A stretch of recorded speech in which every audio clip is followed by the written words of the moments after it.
Hello and welcome to IC Specials 4. I am your host Abhinav, and today we have Sanmeet with us.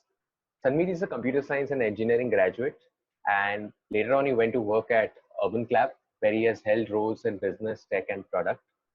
Currently, he's about to join IIM Kozhikode for its MBA program. Sanmeet, it's a pleasure to have you today. Good evening. Hi, Abhinav. How are you? I'm doing great. Thank you so much for joining us today on this recorded session for IC Specials. Thank you so much for having me. I think this is the new format you are trying. So the last time I saw IC specials, the all three sessions, I think they were the live sessions.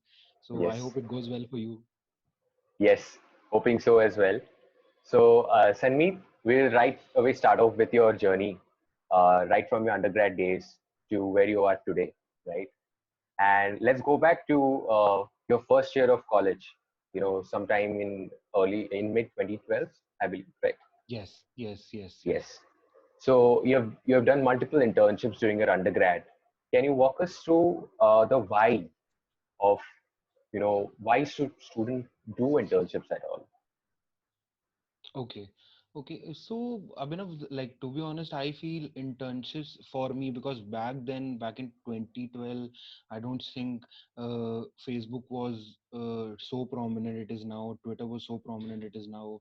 So I remember the time I joined my engineering college, I WhatsApp was also picking up, and prior to that, in my 12th and in my 11th, there was no WhatsApp to exchange notes and all. So at that point of time, internet in the internet economy in the country was actually booming up.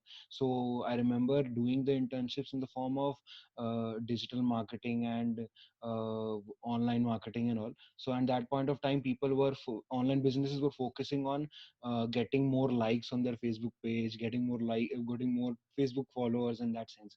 So uh, from coming from a no internet background of 10, 12 years of my education in school, and then immediately picking up internet through internships, through college platforms and all. So these internships really gave me a platform to actually expose myself to different spheres. So be it in the form of digital marketing, even though I was an engineering going to be an engineering graduate, or that too often computer science. So and from even from sales, how online sales work, how people from different countries sell their products in India. So in that way, that was actually really a great learning experience for me. So that is why. And now if you compare it with now, anybody who is just joining the college or is also or is that particular person student is doing his undergrad, so internships will actually give him a really good exposure to learn both what he's learning in the college, it can be engineering, it can be commerce, it can be arts background as well. But also in the space, if you want to learn in different spaces which are not your actually a genre to be called specifically, but yes, if you have a hobby kind of a thing, that can also work. So internships give a really good platform to learn, and yes, hopefully earn as well. Yeah, great. That's a great summary, Sanmi. Can you also talk us through your work at 20 plus companies in your undergrad over the course of Yes, 4 years? And yes. there must have been different profiles, different interview processes, different rejections as well. So, uh, Correct. what should students start with? As a first year student who has no idea about what is it that they really want to do, how should they start deciding which company to pick up or which company to apply for, rather, which profile to apply for? What's your framework here?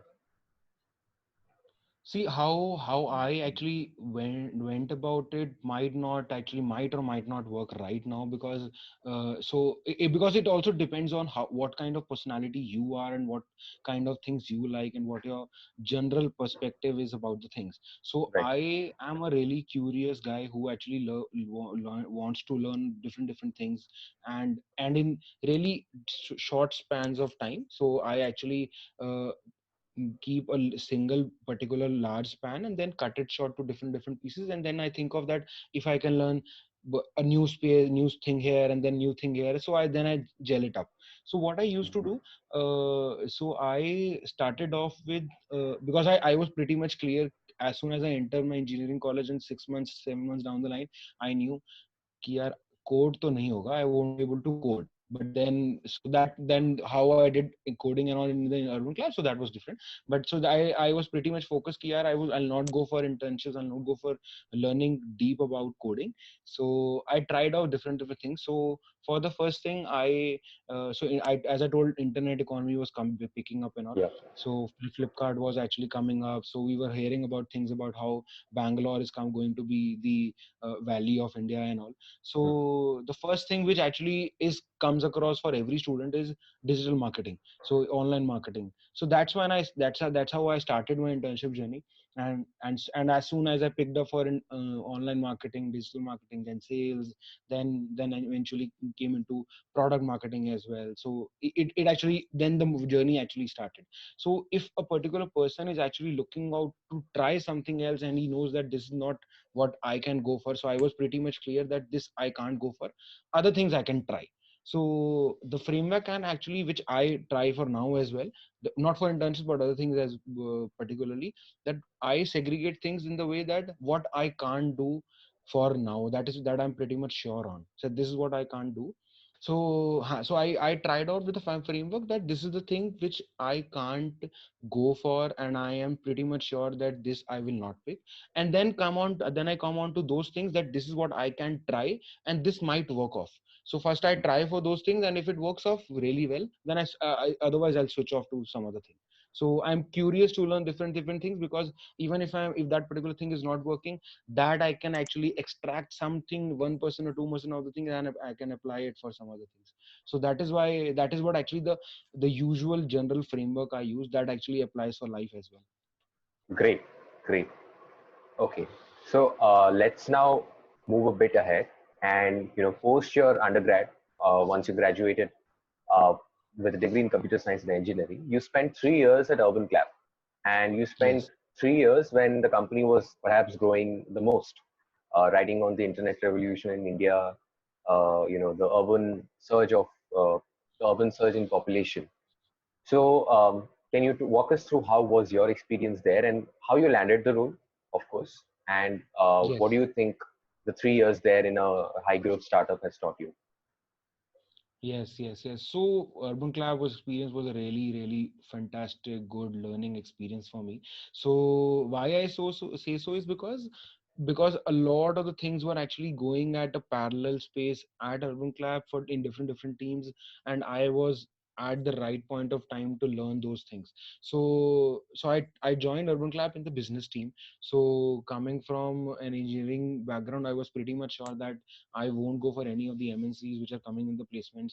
I won't join any tech company, particularly as in the tech role. So I'm always Yeah. open for tech company, but not for the tech role kind of that space.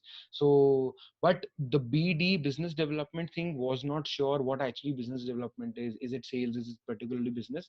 So I was okay to try off. Yes, that the similar thing. I was curious to learn those particular things. So I was sure I won't actually pick up coding or the any technology role, but I was okay to try off different things because I was just starting off my career. So tried off in the business team. I sat for the interview. It was a grilling interview because coming from an engineering graduate, and how can that person do a typical business role where Mhm. other engineers, and even though like other engineers were actually trying off, but those were mechanical engineers or electronic engineers who were pretty much sure ki, हाँ यार, this will not go, so let's go for business kind of a role. So I coming from a computer science background is a different stark career path. Yeah. I still remember my first day was I was pretty much it was a I was taken aback that what kind of startup and role I have actually joined, because there was so much commotion in that whole business floor. Everybody was working, running around, doing things. So it was really fast paced in that sense. So then it actually took time to how the startup works, because you don't know, you have only read about those things at that point of time. So at 2016, so you had only read about things, how startups and all work. So you won't actually meet those many people who can actually tell you about what is the experience of working in a startup. Right. So now people write about the blogs and all, what is this experience of startups, but at that point of time we were not sure. So it Yeah. was a really good journey, business. So then I did business for almost 8 9 months. Then I got the opportunity to move into tech.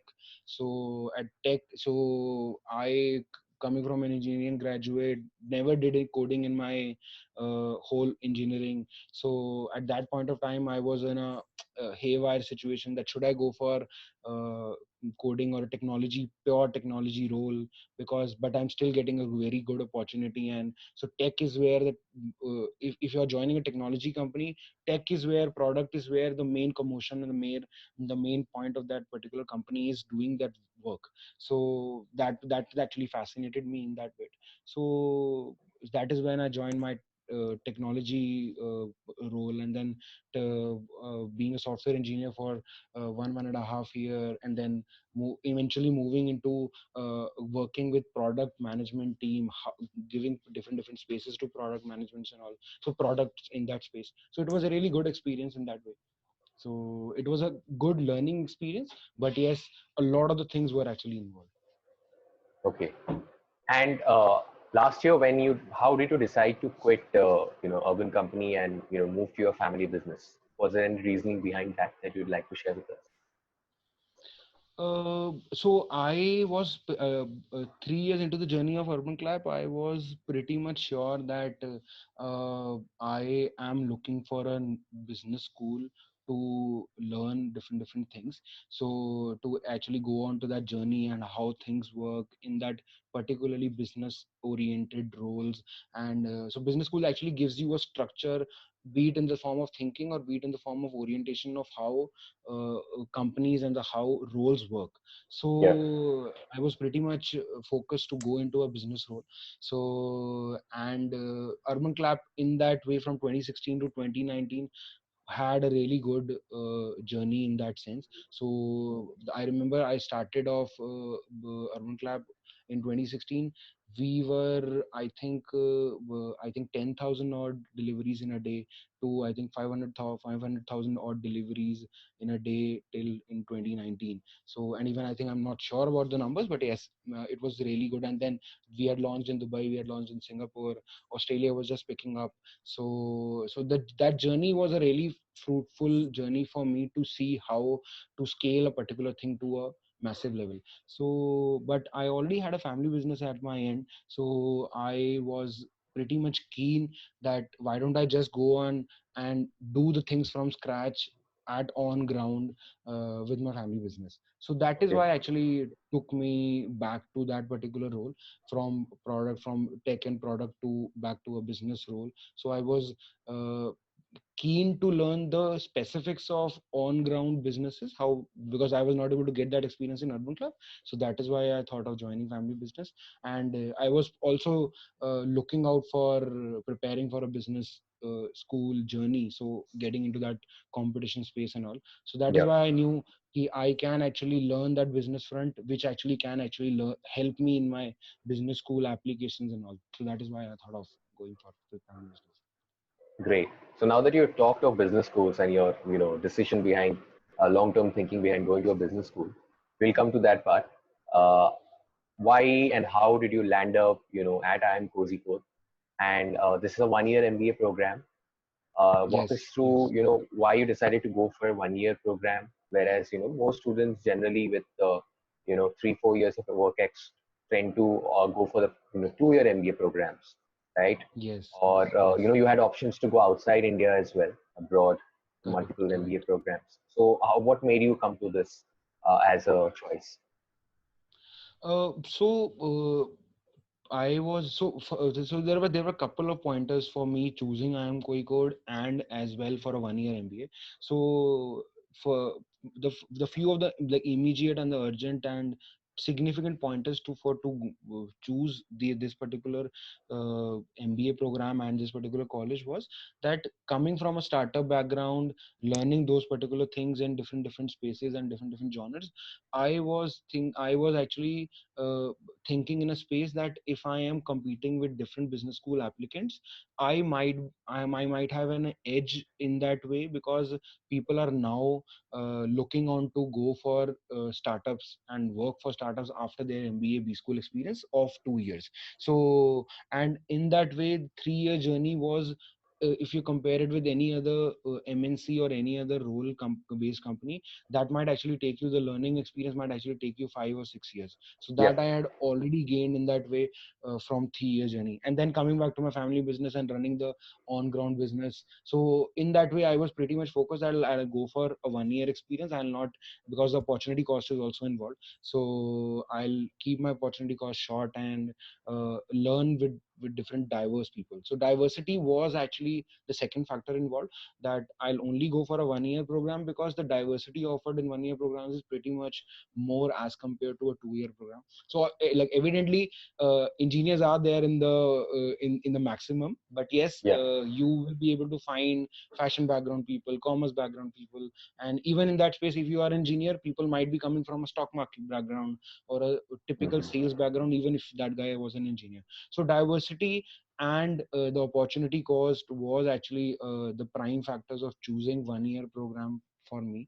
And I am Coach Code, I am ABC, and ISB are the premier B schools to join and learn. So because I was not but to be honest, I was not focusing on what kind of program it is, because I was just focusing on what is the filtration criteria to get into that particular program.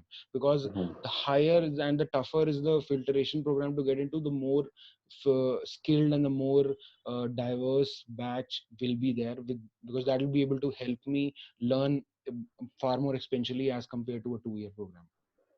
Okay, great. A lot of students are actually not even aware that these programs do exist, and Correct, they correct, correct, correct. that's and it's Exactly, very exactly. refreshing to see someone have such a clear thought process behind choosing to go for something that's unconventional and not heard of. Because in general, students mostly take the CAT exam and opt for Yes, 2 year yes. MBAs. So Correct, correct, correct. that's really very crystal clear And I think thinking. I think people are really like narrow down the exams as well. That if CAT is there, CAT is for 2 year MBA. GMAT is there, the GAT is for abroad MBA. Yeah, GRE is there, for GRE is for MS and abroad MBA technical programs. But right. so they are just narrowing down from the last 10, 20, 12 years. And I think even it is also, they don't gather the opinion of other B school student, B school applicants. So Yeah. if you read more, if you are more genuinely so I was just so if you read those particular things, and if you engage with more B school aspirants and B school applicants, you will be able to get that what kind of programs are there. Can you use your GMAT score in India? Can you use your GRE score in India? So because there's a lot of confusion and commotion going on, which actually needs perspective to clear off. Great. I think that's a great decision making from you as well. All the best for your MBA. I hope you have a Thank you, very thank you, good thank you. time.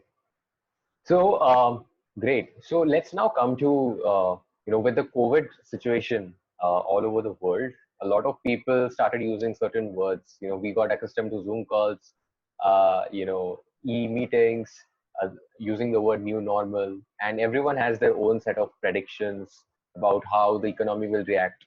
How industries will work post COVID. But in some way, it's true that it has accelerated digitization, right? The concept of remote Exactly. work, which was pretty much new to a lot of workspaces, that you can work from anywhere in the world, is something that is slowly becoming commonplace. I'm sure you'll agree with me on this, right? Correct, correct, correct. I agree. And also, I would like to add that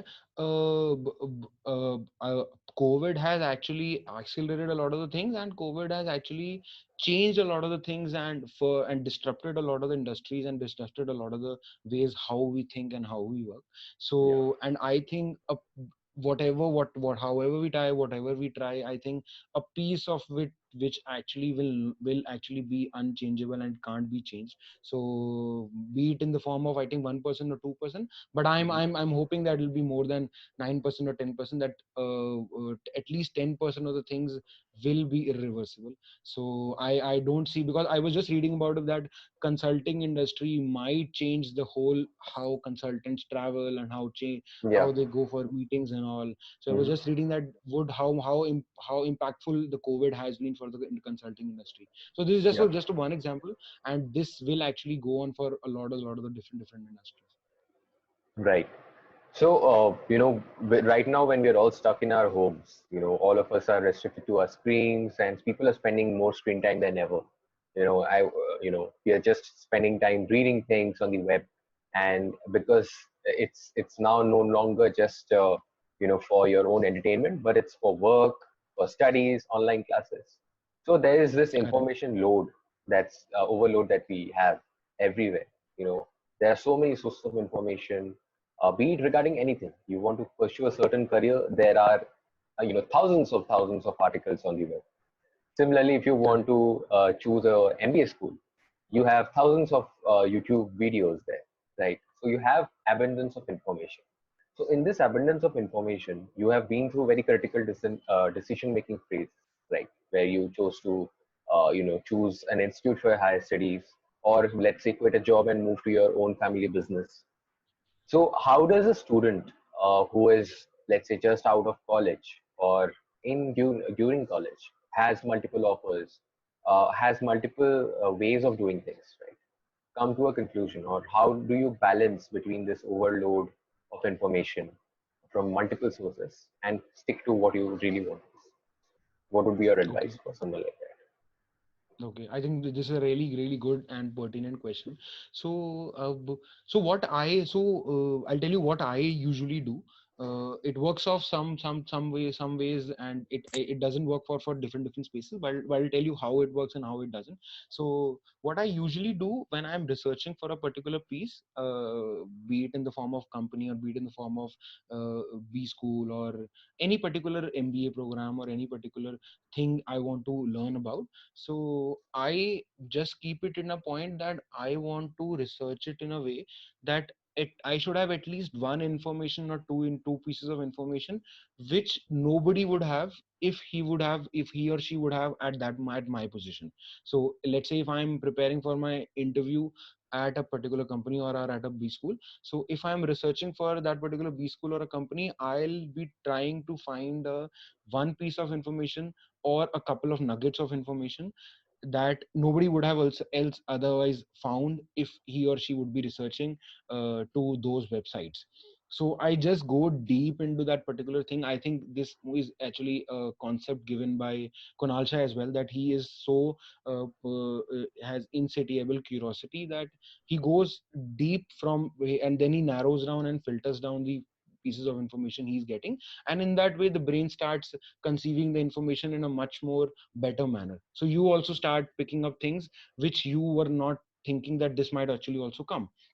So I use that framework in that way, and that actually has really paid me off well. But then it might also, so I was telling you how it might not work. So this also happens that if you are confused between two pieces, and then you are giving time to different pieces, and then you are narrowing down information for that particular A piece and then for B piece, then at some particular point you would be in a conjecture that what should I go for, because I have narrowed it down to both the pieces, and then I'm stuck, and now I'm again stuck at a particular position. Then I think you should actually go for the third person's opinion or a perspective, because first you should be sure of filtering it down to one or two pieces and then going for other person's opinion. Because if you are taking that those 10 from 10 per 10 pieces and 10 perspective to put to that particular person and then sharing your information, he'll also get confused. He'll not be able to give you his right perspective which he should have given if you would have that? done your home.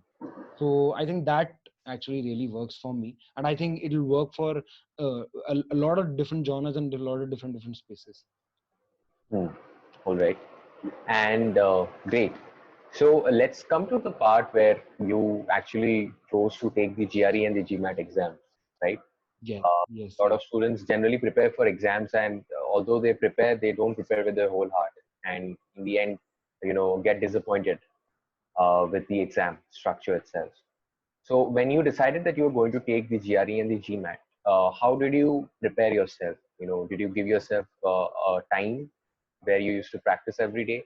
Uh, how do you do that? Tell us a bit about exam preparation. Yes, yes. I'll tell you, because see every preparation and every hurdle, or whichever it comes on the way of your preparation, it can be any small preparation, it can be any big information. If it has to be just a preparation. So Right. with the preparation, you actually evolve. So you change your things, and you change your perspective, opinion, you change how you actually operate in a large. So it is actually a learning curve in that way. So when I started my preparation for a particular competitive exam, so I was pretty much focusing on that, how I just need to go about it. And so I went about the usual odd ways of joining an institute, and then signing up for a weekend classes, because I was already in Monday to Friday, I was already occupied with urban class work. So then Monday to Friday I was also it was a typical startup. So then long working hours. Then I used to travel in a metro, so that also took almost 2 hours time. So 1 hour going, 1 hour coming back. And then at night I used to sit for 1 or 2 hours, and then only try to just sit and try to practice a few questions if I am able to do it. Only in the form of that, I just need to sit and do at least 10 or 20 questions. Even I'm feeling sleepy, I just need to Mhm. show the particular kind of motivation that yes, I am sitting there. Because if you sit for 5 or 10 questions for one to 2 weeks, then it automatically comes down to, okay, I'm able to do 10 questions in a non-sleepy mode, let's go for 30 questions, then let's go for 40 questions. And it actually improves in a way. So it started off in that way. Then the score I got in that particular competitive exam for the GMAT, I was not able to do pretty much good. So I was so it can be good for others, but I was not satisfied with my score. So I thought I could have done better, so I'll just go for one more attempt. So that, and that particular point of time, so for the second attempt I changed my preparation strategy. So because I knew this is not working, this might work. So then I incorporated a certain reading habit as well, which was not there. Though it is not necessary, though it is not required, so people don't do it. Some people do, some people they don't. But I eventually wanted to, that I want to learn in that preparation journey. So I started my reading habit as well. So even so, because I had that thing that even if I'm not able to score good, and I'm not satisfied this more time, this again time, at least I'll have a good reading time given, which will actually help me in my journey ahead. So that actually worked. So I was able to read long form of articles, which I had never thought that I will be reading. Otherwise, if GMAT or GRE preparation would have happened. So in that way, the curve happens, and if this has actually worked for me, it might not work for you or any other student. So you have to find your path. It is just that the framework actually remains the same for every student. So there are a lot of blogs written how to give that exam, how to prepare for that exam. So you can read those blogs, you can learn from that particular student who's writing that blog. But yes, you have to find your space, your journey. Yes, the framework would remain the same, but you will be able to find your space. All right. Um, Great. I think we have spoken about all the topics that we wanted to. Thank you, Sumit, so much for joining us today, and it was a pleasure hosting you on InternClick. Thank you, Abhinav.